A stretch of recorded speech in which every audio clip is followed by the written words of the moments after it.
Apps pertama, langsung. Warning. Ini area di atas 21. Ada banyak action dan adegan dewasa. Kalau nggak bisa sama adegan action dan dewasa, mohon menyingkirkan diri dengan pelan. Aleta, ini Pak Haidar dan ini Bu Yulia. Mereka akan mengadopsi kamu. Aleta Kemuning, gadis manis bermata bulat dengan rambut asli curly. Kulitnya putih bersih dengan tinggi tubuh 156 cm. Di tahun ini umurnya telah genap 17 tahun. Sejak umur 5 tahun dia sudah tinggal di panti asuhan karena tak memiliki kerabat setelah orang tuanya meninggal dunia. Dengan masih memakai seragam putih abu-abu, Aleta terpaku melihat dua manusia pasangan suami istri yang tersenyum manis padanya. Tak perlu dipungkiri, semua anak-anak panti pasti akan bertemu dengan keadaan yang seperti saat ini. Hanya saja, sekarang ini dia sudah besar, sudah beranjak remaja. Jika diangkat sebagai anak, sepertinya itu kemungkinan yang kecil. Yang jelas, Aleta takut jika setelah ini dia akan dijual atau bahkan lebih buruk lagi. Bunda. Panggil Leta lemah. Dia melirik Bunda Fitri, pengelola panti asuhan yang tentu sudah Leta kenal. Leta menggelengkan kepala dengan kedua mata yang berembun. Sungguh, dia tak mau pergi dari sini, dia takut. Sayang? Sedikit terkejut saat dengan tiba-tiba ada yang mengusap kepala dengan begitu lembut. Leta sampai mendongak demi menatap si empunya tangan. Yulia, wanita cantik dengan dandanan natural tapi tetap berkesan mewah. Kalung mutiara yang melingkar di lehernya sudah membuat Leta meneguk ludah. Gak apa-apa tinggal di rumah Mama ya. Mama jamin pasti kamu bakalan betah. Lanjut wanita yang bernama Yulia ini. Cekaka bahkan dia sudah menyebut dirinya sebagai Mama. Bunda Fitri melangkah mendekat, mengusap lengan Leta dengan senyum tulus seperti biasanya. Mereka ini orang baik, Let. Kamu pasti akan betah tinggal sama mereka. Awalnya memang gak mau ikut, tapi setelah tahu jika Pak Haidar sudah memberi uang banyak sebagai sumbangan di panti. Bahkan Pak Haidar juga menyumbang dana untuk membangun gedung perpustakaan di halaman belakang panti, akhirnya Aleta ikut serta. Kak Leta? Kak Leta? Panggilan anak-anak panti yang berdiri di halaman dengan tangan melambai, mengantar kepergiannya. Lalu di dekat pilar sana, Nina teman sebayanya menangis karena kehilangan teman baik, teman akrab dan teman sekamar. Leta menangis dengan tangan yang melambai juga. Terduduk lemas saat kaca mobil sudah ditutup. Menurut saja saat Yulia merangkul, membawanya ke dalam pelukan. "Pa, udah telepon Cakra?" Tanya Yulia melirik suami yang duduk di samping kemudi. Pak Haidar sedikit menoleh. "Udah di rumah dia." Yulia mengulas senyum. "Berarti kita mampir ke butik dulu." Yulia menunduk mengusap puncak kepala Leta. "Sayang, udah ya, jangan nangis lagi." Leta menarik diri, mengambil sehelai tisu yang memang disediakan di depannya. Dia tak mengatakan apapun. Pokoknya keadaan hatinya lagi nggak bisa diajakin bicara. "Kamu tahu, Mama dulu sangat dekat sama Mama kamu."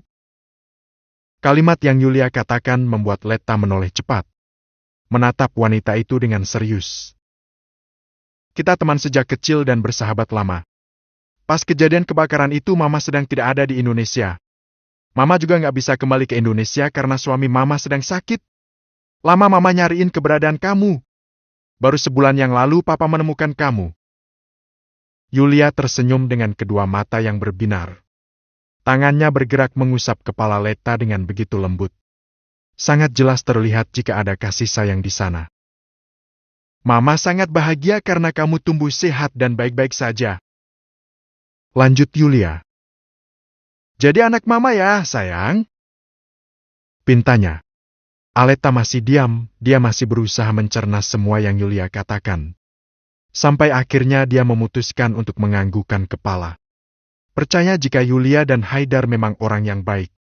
Leta menatap tubuhnya yang sekarang dibalut kebaya warna putih. Rok batik yang menjadi bawahannya juga terlihat sangat pas di tubuh langsingnya. "Astaga, kamu cantik banget sayang. Mirip banget sama mamamu dulu." Puji Yulia dengan senyum bangga. "Kenapa harus pakai seperti ini?" Tanya Leta dengan bingung. Di rumah Mama ada acara. Jadi kamu pakai kebaya ini. Ayo, kita sudah ditunggu. Yulia mengapit lengan Leta, mengajaknya keluar dari butik dan kembali masuk ke dalam mobil. Perjalanan yang mereka tempuh cukup lama, mungkin sekitar 30 menit dari butik. Tapi jika ditambah dari panti tadi, mereka sudah menghabiskan waktu 2 jam kurang beberapa menit. Dan sekarang mobil sedan warna hitam milik Haidar pribadi telah berhenti tepat di depan rumah besar berlantai 2 yang terlihat begitu mewah. Aleta turun, menurut saja saat tangannya ditarik Yulia untuk masuk ke dalam rumah. Sekarang kedua matanya bertemu dengan 2 orang lelaki yang duduk di sofa ruang tamu, tengah menatap ke arahnya. Nah, ini mereka sudah datang, seru salah satunya. Cakra mana? Tanya Haidar. Bertanya pada 2 orang itu. Ada di dalam. Salah satu menjawab. Pak penghulunya sudah datang. Sekarang Yulia yang bertanya. Udah Bu, ada di ruang tengah sama Pak Kiai. Ya sudah, ayo kita mulai ijab kabulnya. Pak Haidar melangkah masuk ke dalam lebih dulu. Aleta tetap diam, memerhatikan seisi rumah tanpa berminat ikut dalam obrolan. Sampai dia kembali ditarik Yulia untuk lebih masuk lagi ke dalam rumah. Diajak untuk duduk di depan meja yang sudah ada 2 orang di hadapannya. Leta menoleh saat seorang lelaki duduk di sebelahnya, memakai kemeja batik, sama seperti motif batik di rok yang membungkus kakinya. Merasa ditatap cowok yang lebih tinggi dari Leta ini menoleh balas menatap Leta. Hingga keduanya saling tatap untuk beberapa detik. Saudara Cakrawala Madava Sujipto. Saya. Sahut lelaki yang duduk di sebelah Aleta. Saya nikah dan kawinkan engkau dengan Aleta Kemuning binti Wana Subagio dengan mas kawin uang senilai 500 juta dibayar tunai. Kedua mata Leta melotot mendengar apa yang dikatakan oleh lelaki yang menjabat tangan Cakra. Lelaki yang ternyata adalah bapak penghulu yang sedang menikahkannya. Saya terima nikah dan kawinnya Aleta Kemuning binti Wana Subagio dengan mas kawin tersebut dibayar tunai. Lancar banget Cakra menyahut, karena memang sejak seminggu yang lalu dia sudah menghafalkannya. Bagaimana saksi sah? Tanya Pak Penghulu pada semua yang menyaksikan. Nggak banyak sih, cuma ada sekitar 10 orang saja. Sah. Aleta ke orang linglung. Dia celingukan menatap semua orang yang sepertinya memang sudah tahu tentang acara ini. Dan di sini hanya dia yang paling bodoh. Beberapa jam yang lalu dia pergi pamit untuk sekolah. Lalu dikagetkan dengan 2 orang yang menjemputnya untuk ikut serta tinggal di rumahnya. Sekarang dia sudah bukan gadis single lagi, dia sudah dapat suami. Follow akun IG @aksayun, atau ikuti story FB Yun Aksa. Gue sering post visual toko di sana. Tante? Bibir Leta berkedut dengan wajah yang sudah bisa menjelaskan, jika dia bingung dan terkejut dengan kejadian yang baru saja selesai ini. Yulia meraih tangan Aleta dengan binar bahagia, mendaratkan kecupan di kening Leta. Panggil Mama, sayang. Suruhnya. Mama ngambil kamu dari panti bukan karena Mama mau adopsi kamu jadi anak angkat, tapi karena Mama ingin yang lebih. Sekarang kamu adalah anak mantunya Mama. Dan rumah ini adalah rumah tinggal kamu. Leta mengerjap pelan, memahami semuanya. Mau nolak? Terlambat. Lagian, emang ada pilihan penolakan. Dia memang hidup, tapi seperti tak memiliki pilihan hidupnya. Orang yang tak memiliki kekuatan seringnya memang begitu. Cantum, Mama. Dengan kikuk Leta berucap. Aku. Yulia tersenyum, dia terlihat sangat gemas dengan Leta yang memang sangat cantik dan imut. Kamu ganti baju dulu, terus makan. Tadi baru pulang sekolah, kan? Pasti lapar. Yulia menoleh, menatap ke arah ruang makan sana. Bik, makanan udah siap. Baru disiapkan, Nyah. Sahut si Bibik. Leta menatap berkeliling, mengamati kamar luas bercat abu muda, dengan ranjang tidur yang cukup indah. Ini benar-benar mewah. Kamarnya tentu ber-AC, lemari yang seperti menyatu dengan dinding dan full kaca, membuat Leta bisa dengan jelas menatap tubuhnya di sana. Tangannya menggeser pintu lemari, kedua mata melotot melihat isi lemari yang hampir full. Ada banyak pakaian yang dilipat di sana. Beberapa dress yang digantung juga nggak kalah banyak. Leta menutup lagi pintu lemarinya. Mendekati rak sepatu yang tentu sudah diisi dengan 5 pasang sepatu dengan motif dan warna yang berbeda. Lalu ada 3 tas yang berada di gantungan dekat meja belajar. Leta duduk di meja belajar, membuka laci meja yang masih kosong. Ceklek. Mendengar bunyi pintu yang dibuka, Leta beranjak dari duduk dengan tubuh yang menghadap ke pintu. Di pintu sana, Cakra melangkah masuk dengan kaos singlet warna hitam, serta celana jeans hitam yang dipakai ijab kobul tadi. Ada kalung silver yang menggantung sampai di batas dada. Leta melangkah mundur saat jarak dia dan Cakra semakin dekat, sampai kedua kaki berhenti karena terpentuk tepian ranjang. Lalu telunjukan menuding ke arah wajah tampan Cakra yang ada bekas luka gores di atas hidungnya. "Mau apa lo?"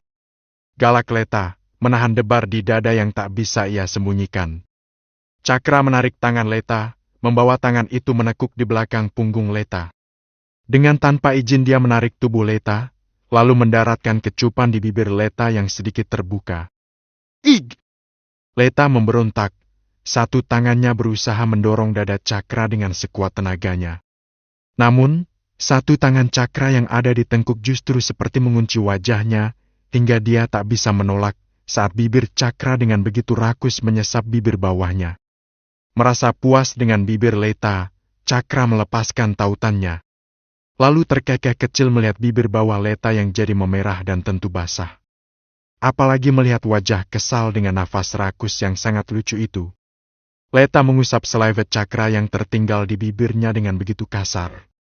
"Brengsek lo!" Hampir saja tangan Leta mendarat di pipi Cakra, kalau saja cowok itu tak mencekalnya. "Mau yang lebih, Han?" Tantang Cakra dengan tatapan yang sekarang membuat bulu kuduk Leta sampai berdiri. "Jangan macam-macam ya!" Peringatan Leta dengan suara yang bergetar. Gak bohong, dia cukup takut dengan tatapan Cakra. "Tadi gue baru aja nikahin lo, kalau lo lupa. Gue mau ngawinin lo sekarang pun.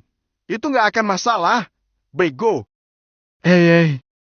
teriak Leta saat Cakra menghempaskan Leta. Sampai Leta jatuh terlempar di kasur. Kayak gak dikasih ruang buat nafas, Cakra ikut menjatuhkan tubuhnya. Lalu mengungkung tubuh Leta di bawah tubuhnya yang tentu lebih besar. Kedua mata Leta melotot dengan jantung yang seperti akan lompat dari dada. Wajah Cakra berada tepat di atas wajahnya, hanya berjarak beberapa inci saja. Bahkan deru nafas hangat cowok itu bisa sampai menyapu wajah Leta. "Gue mau bilang makasih, karena kehadiran elo, gue bisa bebas lagi," ucap Cakra dengan berbisik, tepat di atas bibir Leta. Lagi, dia mengecup bibir Leta, tapi hanya sekilas. "Gue mau pergi dulu. Sorry malam ini, nggak bisa kasih lo malam pertama. Di luar banyak urusan yang tentu lebih penting dari sampah buangan kayak elo." Cakra menarik diri. Langsung berbalik dan ngeloyor pergi keluar dari kamar Aleta. Beneran kayak gak ada salah apapun. Sementara Leta memajamkan mata dengan nafas panjang yang ia keluarkan berkali-kali. Dadanya sampai terlihat naik turun saking takut dan lega karena cowok yang bernama Cakra itu. Pelan 2 bulir menetes melalui ujung mata, mengungkapkan rasa di dalam hatinya, yang sekarang tak bisa dijelaskan seperti apa. Beruntungkah karena telah diambil dari panti asuhan? Atau justru akan menderita karena masuk di dalam rumah ini? "Cakra, kamu mau kemana?" teriak Pak Haidar dari ambang pintu kamar dekat TV. Cakra melirik papanya sebentar. "Main bentar," jawabnya. "Cakra, berhenti keluyuran. Lebih baik. Aku udah nikahin anak temannya Mama, kan?" Sahut Cakra cepat, memutus kalimat yang akan Yulia katakan. "Jangan lupa janjinya. Aku bakalan dapat apartemen pribadi dan bebas mau main kemana aja. Aku nggak mau diatur-atur lagi." "Cakra!" teriak Pak Haidar yang sayangnya tak digubris oleh Cakra. Cowok ganteng itu sudah melenggang pergi menuju ke pintu utama. Lalu bunyi dembuman pintu yang ditutup dengan kasar membuat Yulia menghela nafas dengan tangan yang memijit pelipis. Ya ampun, dosa apa sampai Tuhan ngasih cobaan anak yang seperti itu? Keluh Yulia pada diri sendiri. Motor KLX warna hijau, lengkap dengan si pengendara yang tampan. Bisa bebas lagi setelah 1 minggu seperti ada dalam tahanan, padahal cuma ada di dalam rumah suruh renungin kesalahan doang. Motor itu meraung keras membelah jalanan yang cukup ramai. Menyalip gesit, bahkan gak peduli sama jalan samping yang seharusnya bukan jalurnya. Sampai bunyi klakson mobil dan motor memekakan telinga. Lalu umpatan setiap pengendara yang hampir saja menabrak motor Cakra. Semua itu seperti hiburan bagi Cakra. Karena cowok itu justru malah tertawa mendengar teriakan orang-orang yang kesal padanya. Gedung yang berada di tengah tempat ramai. Hanya saja gedung bertingkat ini dibangun tanpa ada satupun jendelanya, benar-benar tertutup dan tanpa kaca. Semuanya full semen dan tanpa dicat, masih alami semen. Tapi ada banyak coretan gambar-gambar tangan anak-anak jalanan dan tulisan-tulisan yang gak jelas.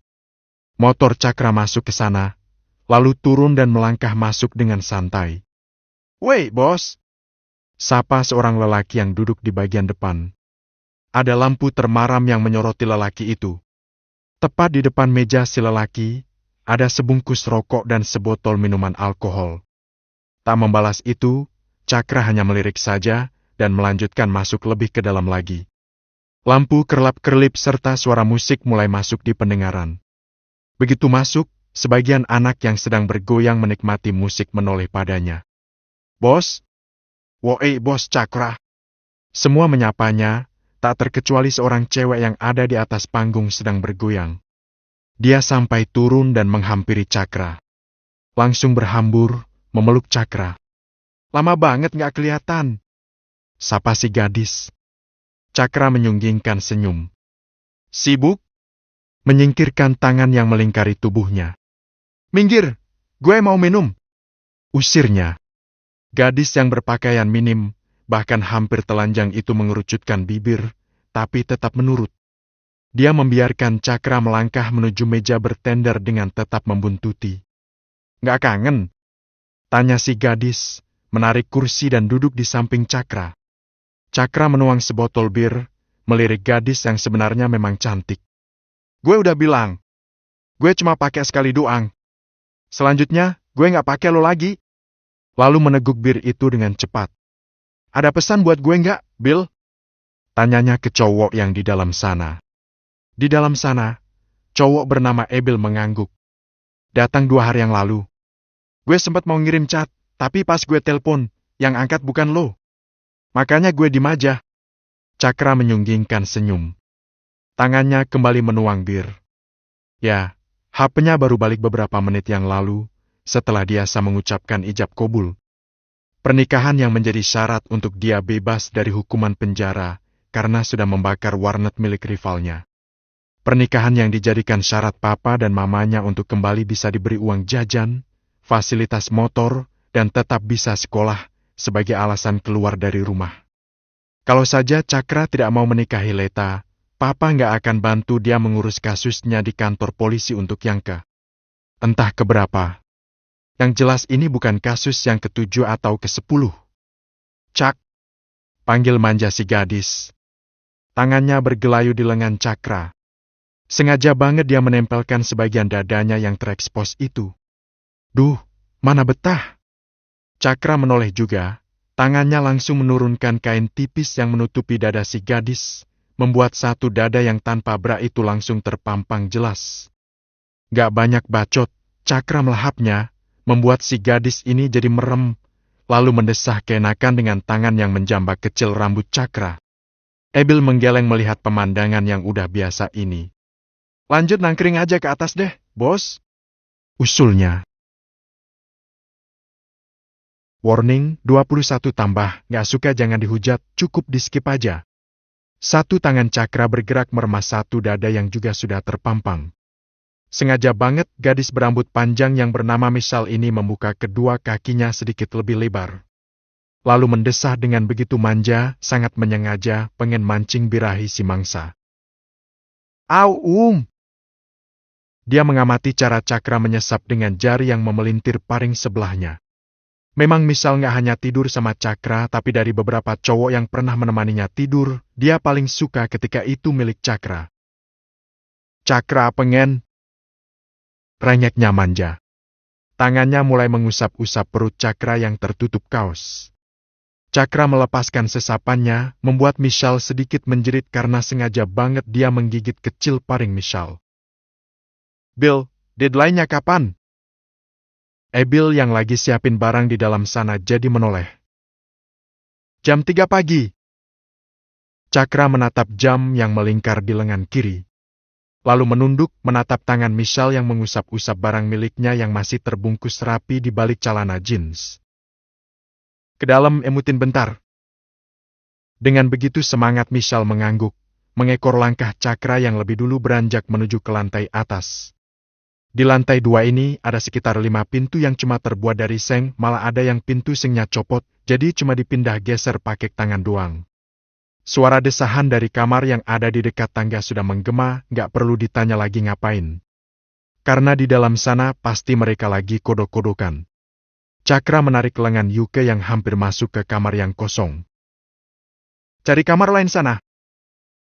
Usirnya tanpa akhlak. Yuke nyengir. Iya, bos. Menggaruk tengkuk menarik cewek yang dia bawa dari bawah tadi menuju ke lantai 3.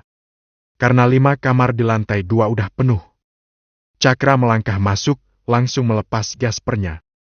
Sedikit menoleh saat lampu temaram berwarna kuning dinyalakan oleh Michelle. Begitu jaket dan celana telah terlepas, Cakra langsung berbaring di atas ranjang. Gue lagi hemat tenaga. Ngomongnya saat tangan Michelle sudah menyentuh barang berharganya. Michelle menciumi barang yang berada di genggamannya itu, masih lemas memang, tapi dia suka punya Cakra. Gue yang akan keluarin tenaga. Cakra tak mengatakan apapun. Hanya diam sembari mengamati cara Michelle memberinya kenikmatan. Lalu bibirnya mulai mendesis saat rasa dingin tapi hangat mulai menyentuh barangnya. Dia akui, bibir Michelle yang sedikit tebal itu sangat mampu membangunkan hasratnya. Agah! Erang Cakra membuat Michelle melirik padanya. Lalu tersenyum puas melihat barang Cakra telah bangun berubah jadi gede. Dengan begitu semangat Michelle kembali memasukkan milik Cakra. Keluar masuk di mulutnya seperti memainkan permen gagang. Emang pada dasarnya si Michelle cewek nggak bener, jadi dia udah banyak pengalaman. Seneng banget pas milik Cakra mulai berkedut dan Michelle menariknya. Cakra gue masukin ya? Pengen ih. Rengeknya menciumi barang gede itu. Cakra ngangguk, manut saja. Asal malam ini dia tidak mengeluarkan tenaga. Michelle melepaskan celana dalamnya sendiri lalu mulai menaiki Cakra. Memposisikan dirinya dan memasukkan milik Cakra yang sudah pernah sekali memasuki dirinya. Wah! Desah Michelle ketika barang itu berhasil masuk. Kedua tangan bertumpu di perut Cakra lalu mulai menggerakkan pinggulnya naik turun. Lat! Panggil Yulia dengan tangan memutar handel pintu. Lalu mendorong pintu itu dan melangkah masuk ke dalam kamar. Yulia celikukan mengamati isi kamar yang sepi. Cukup lega saat melihat pintu kamar mandi yang tertutup lengkap dengan suara gemercik air dari dalamnya. Lebih masuk lagi, mengamati meja belajar yang ada buku terbuka di sana. Sudah pasti tadi Aleta lagi baca-baca buku yang sudah dia sediakan sejak kemarin. Ceklek. Pintu kamar mandi terbuka, Aleta melangkah keluar dengan muka yang sedikit basah. Tatapannya langsung bertemu dengan Yulia yang menatap padanya. Ma? Sapanya dengan senyum canggung. Sini sayang. Yulia menepuk kasur sampingnya. Menurut Leta mendudukkan diri tepat di samping Yulia. Menunduk saat tangan Yulia mengusap kepala. Lalu menatap wajah wanita yang umurnya sekitar 45 tahun ini. Kerutan di wajah belum terlihat, masih terlihat sangat cantik dan anggun. Mama tahu perasaan kamu. Ucap Yulia kemudian. Kamu pasti terkejut syok, tapi Mama sangat berharap ini adalah yang terbaik. Mama yakin kamu pasti akan betah tinggal di sini. Pelan-pelan ya sayang. Leta merasakan dada yang sesak. Emosinya penuh di sana, pengen banget luapin dan ngomong kalau dia tuh beneran gak berharap akan keluar dari panti lalu masuk di sini. Apalagi ketemu dan bahkan menjadi istri Cakra. Sungguh, semua ini gak ada dalam rencana hidupnya. Cakra sebenarnya baik kok. Cuma, dia sepertinya sedang memasuki fase susah diatur. Yulia menghela nafas. Mama sampai bingung menghadapi dia. Kamu tadi sudah bicara sama Cakra? Leta mengerjap. Kejadian yang tadi itu beberapa jam lalu nggak akan pernah Leta lupakan. Itu adalah ciuman pertamanya dan dengan begitu tak tahu diri sudah Cakra rampas. Bicara dikit aja. Ngomongnya. Yulia mencubit pipi Leta dengan begitu gemas. Kamu cantik, Mama yakin pasti Cakra akan sangat mudah luluh sama kamu. Mama minta kamu sabar sama Cakra ya. Dia emang keras dan sedikit cuek. Jarang banget pulang. Bahkan Mama juga nggak tahu kalau malam gini dia tidur di mana. Mama nggak khawatir. Tanya Leta dengan penasaran. Secara nih ya, ada salah satu anak panti yang udah waktunya pulang tapi belum juga kelihatan, pasti Bunda Fitri belum tidur dan akan tetap menunggu sampai anak asuhnya pulang. Lalu ini. Mama udah capek negurnya, Lat. Kata Yulia. Dulu Cakra nggak seperti ini. Dia anak yang ceria dan lumayan dekat sama Mama. Tapi pas Cakra umur 7 tahun, Mama terpaksa meninggalkannya di Indonesia karena sebuah pekerjaan. Mama sama Papa sibuk di luar negeri dan baru bisa kembali 1 bulan yang lalu.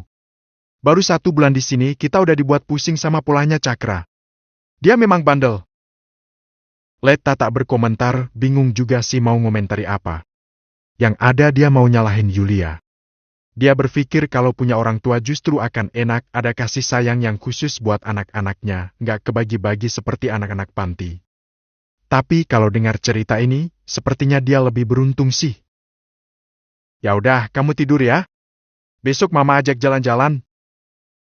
Yulia beranjak sedikit membungkuk untuk mengecup pipi Leta. Tersenyum lalu melangkah keluar dari kamar Leta, tak lupa menutup pintunya. Leta menatap jam bulat kecil yang ada di meja belajarnya. Di sana udah menunjukkan jam 9 malam, memang sudah waktunya untuk tidur. Leta mematikan lampu terang, menggantinya dengan lampu LED yang menyala di atas ranjangnya. Lalu mulai berbaring di atas ranjang sembari menutup tubuh pakai selimut. Brak. Leta membuka mata mendengar suara yang cukup keras. Dia celikukan menatap ke sekitar kamarnya, tapi nggak ada apa-apa. Sampai akhirnya terdengar suara pintu yang dibuka, tapi bukan pintu kamarnya. Penasaran, dia bangun mencari sumber suara itu. Takut juga kalau itu adalah maling. Sempat melirik jam di meja, di sana jamnya sudah ada di angka 5. Jadi ini sudah pagi. Leta membuka pintu kamar, menoleh ke pintu kamar sampingnya yang sedikit terbuka. Memberanikan diri melangkah menuju ke pintu itu. Lalu melirik keadaan dalam yang gelap, nggak kelihatan. Ah! Jeritnya saat sebuah tangan menariknya masuk ke kamar itu. Lalu pintunya langsung ditutup rapat. Ih! Leta mendorong dada yang memepetnya ke dinding. Pasalnya ciumannya telah kembali dicuri. Cakra yuk.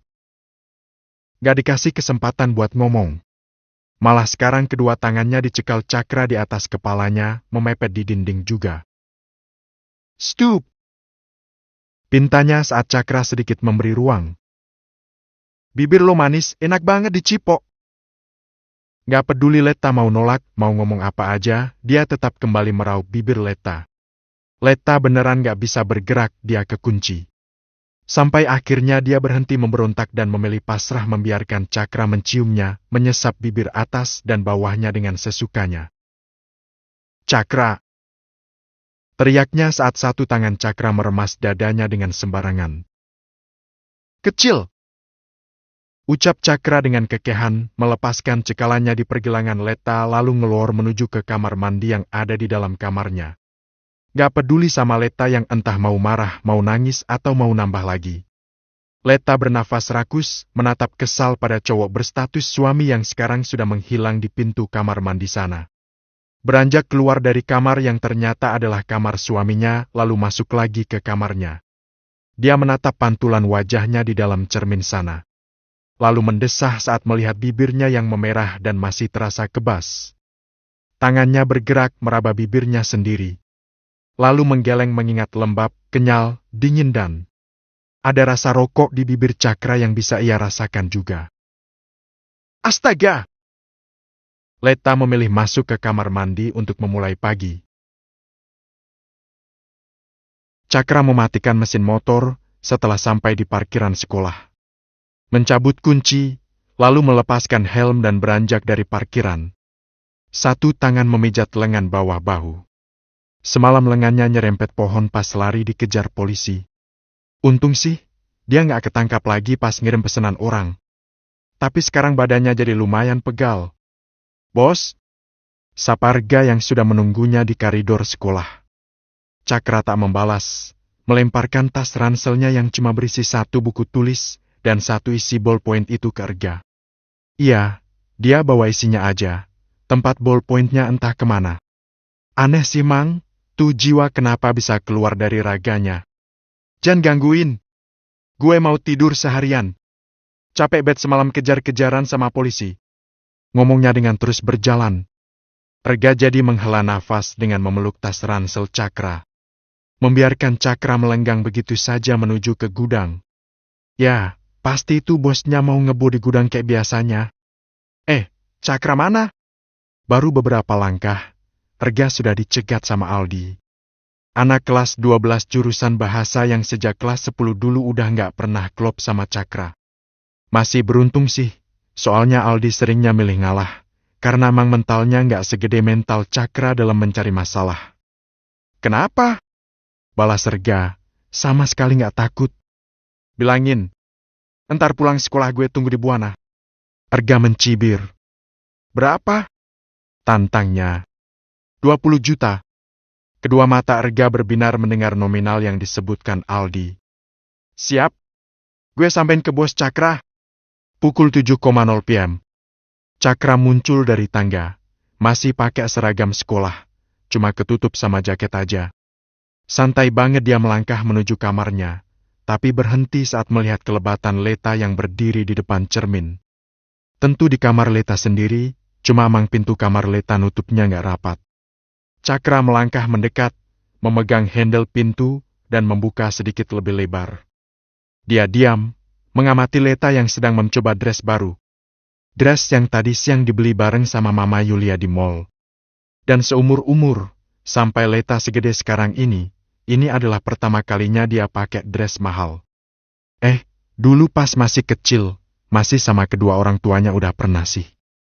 Tapi udah lupa dia. Gak sadar bibir Cakra mengulas senyum tipis melihat gadis berstatus istri yang memang sangat cantik dan manis ini. Ingatannya tadi pagi pas dia baru pulang dari ngeluyur terlintas. Membuat bibirnya jadi terkekeh kecil dan langsung melangkah masuk ke dalam kamar. Klek. Sengaja banget Cakra menutup pintunya. Sadar jika ada yang masuk, Leta menoleh cepat. Melotot terkejut saat tahu jika itu adalah Cakra. Dia langsung menghindar, berlari ke sisi ranjang dan menatap waspada. Melihat tingkah lucu Leta, Cakra jadi terkekeh. Dia melempar tasnya, lalu menjatuhkan tubuh ke ranjang Leta. Melirik istrinya yang takut, beneran kayak lihat kudanil mangap. Lu ngapain ke kamar gue? Tanya Leta setelah lama hanya saling diam dan Cakra nggak juga berpindah. Malah sekarang cowok itu memejamkan matanya dengan kedua tangan yang terlentang. Balik ke kamar lu deh. Gue mau istirahat. Usir Leta. Gak ada tanggapan, bahkan sampai menit berlalu pun Cakra tetap pada posisi itu. Merasa gak akan masalah, Leta berusaha berpikir positif. Kesan bertemu pertama dengan Cakra sudah mengatakan jika cowok ini mesum. Tapi, kalau lihat wajah merem kayak gini, mesumnya gak kelihatan. Yang ada cuma ganteng dan teduh banget. Dada Leta mulai bisa tenang, gak setakut pas pertama tadi. Dia melangkah menuju ke meja belajar, duduk di sana dengan tetap mengawasi gerak-gerik Cakra. Takut kalau antara bakalan kena terkam lagi. Leta memerhatikan celana abu-abu yang Cakra pakai. Celana itu kotor, ada noda hitam dan yang sebelah kiri bolong. Ya ampun, kelihatan banget kalau kebanyakan tingkah. Cak, numpang tidur di sini. Udah PW, males pindah. Menarik tas ransel yang ia tindih, melemparkannya asal-asalan. Lalu tengkurap, mencari tempat paling nyaman buat tidur. Leta jadi mengerjap heran melihat tingkah Cakra. Tapi dia nggak ngomong apa-apa. Memilih menghadap ke meja dan mengambil buku latihan soal-soal yang tadi dibeli sama mama mertuanya. Pukul 10,3 PM. Cakra mulai terusik dengan getar ponsel yang muncul dari saku celananya, karena memang ponselnya hampir nggak pernah berbunyi. Dengan mata yang masih terpejam dia menarik ponsel. Kedua mata menyipit menatap nama Ebil di layar utama. Sapanya, menempelkan ponsel ke kuping. Bos, 2 pack yang putih. Suruh ngambil di tebing. Suara Ebil terdengar jelas, walau ada suara berisik musik juga di seberang sana. Jam? Jam 2 malam. Gak lagi bicara, Cakra sudah mematikan telepon sepihak. Dia bangun, duduk di kasur, matanya menyipit lagi menatap Leta yang ternyata tidur di kursi belajar dengan buku yang masih terbuka. Cakra turun, berdiri tepat di samping Leta. Lalu dia mengamati wajah polos yang alami memang cantik. Bibirnya asli berwarna merah muda dengan hidung yang sedikit mancung. Alisnya juga alis asli, bukan alis sulam kayak punya Michelle. Kulit wajahnya putih, kelihatan alami, dan ada 2 bekas jerawat di pipi kiri. Cakra mengambil kursi yang ada di depan meja rias. Dia duduk tepat di samping Leta. Menyangga kepala menatap bibir Leta yang sudah 2 kali ia cium tanpa izin.